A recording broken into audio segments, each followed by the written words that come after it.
First off, because he didn't even really listen to her question like that. Like, What? she wasn't so much saying that she wanted a six-figure guy. This is at least my perception. Yes, she did. What I heard her say is that basically she wants to feel safe and she wants to feel confident in submitting to a man, and she thinks the route to get there is by getting a six-figure man. Like, anything.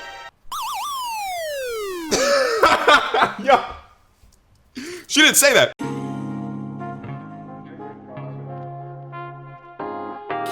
As a woman, how y'all letting anybody gauge your attractiveness or tell you that you're average at best in terms of how attractive you are as a woman? You don't even know if they really like women like that. If they, you know, if they're attracted to. Oh, now I gotta stop. Now I gotta stop. That was clearly Derrick Jaxn's very clever, cunning, and witty way of basically calling Kevin Samuels gay without explicitly saying that Kevin Samuels is gay. That was literally all that was. No way around that. He was trying to put into question if he liked women. The way that I'm reading this is either he's trying to say that he's a woman hater or that he's gay. Either one of the two. Even so, this is the blue pill ideology. If you cannot critique, if you cannot talk to or show consequences into the future, and like if you can't get that deep with somebody, all of a sudden you have to shame them for their ideas and their beliefs. I tell you guys all the time on the channel, attack the belief system, attack the ideology, not the person. It's a feminist shaming tactic. Shame, insults, guilt, and need to be right. Old stuff in order to get you to do one thing. Shaming tactics are emotional devices used to play on a man's insecurities to shut down debate. That's what it is. When somebody tries to shame you, they're trying to play on your insecurity. And see, as a black man, calling a black man gay is supposed to shut you down. But dude, if we're going to talk about whether somebody even like women or not, look, my man, you may be tall and buff and all that, but you actually gesticulate. You know, black women talking about the way Kevin looked, he just looked like the gaydars all. How you going to sit there and listen to this guy and he talks just like a woman? I saw it firsthand.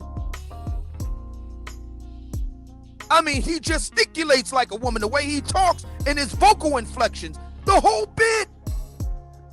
They're attracted to any woman. I'm not even being funny. I'm just being real. But in all fairness, there were both men and women saying he's being brutally honest with her. We need more of that. He's being brutally honest. No, he was being disrespectfully and Nah, dog. He was being honest. And that's something that, in general, we lack in the entire planet is a bit of honesty. We just want to gas each other up, milk this cash cow, which is delusional dating until it just blows up, and you're doing a great job of that. You should never gauge or judge your standards or base your standards on how beautiful you think you are. Like, Okay. To say that a woman should not base her standards based off how beautiful she thinks she is. Literally everybody has to do that to some degree. Obviously, taking money away, obviously Leslie Jones don't have as many options as Gabrielle Union for obvious reasons, and we understand why. Let's just pretend like they're not rich, they're not famous, they're just two regular women walking around out in the dating market. One of them has more options, and it's for obvious reasons. If Leslie Jones walked around with Gabrielle Union's dating standards, we obviously understand that she's going to be single. Now, my response to Derrick on that is women's beauty is their power. All right, I'm going to say it again. A woman's beauty is her power. A good-looking girl with a $20 dress on with no money in her pocket can walk outside the door and damn near come back home with anything that she wants. It's not really like that with a man. So one thing that I want to say is to a lot of ladies, if you're watching this, just understand, fat with smooth skin, it's not going to get you nowhere with a good personality.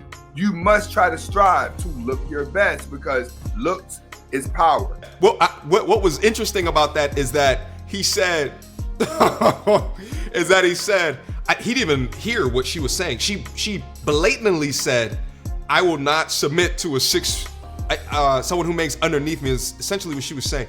She blatantly said that. This is a show about how do I attract a high value man or a dude that makes over 6 figures a year on average. And they're calling in to figure out what it is that they're doing wrong, and they're asking for reality because they've heard so much of simulation and thought, and a lot of that has come from your content, my G. A lot of that has come from you. Could it be, or might it be, that this woman is not actually broken? Could she just possibly just have some really bad information in her head? Some information in her head that tells her that she's overqualified for the men that are available to her. And where does she probably get that information from? I'll do you one better, Derrick. How is it possible for someone who claims to be an avid listener to a show, understands the format, understands how the host moves, knows that they have a certain topic on tap for the evening, and yet calls in and going to demand that they address their concerns? Why hasn't the host just hung up on them? Why is it that you're not addressing the fact that this woman caller was disrespectful to the host, disrespectful to the audience, completely disrupted the flow of the show, was selfish, self-centered, immature? Why haven't you addressed that? You're supposed to come down off of giving the State of the Union speech because somebody on row 95 calls you gay. You're supposed to lose your mind and go kick their ass. You're supposed to kick their ass, go shoot them, have a straight up Boondocks N-word moment. Or you're supposed to, not me, that can't be, no. You're supposed to do all that other kind of stuff. But that's for weak men. That's for insecure men. I'm not one of those.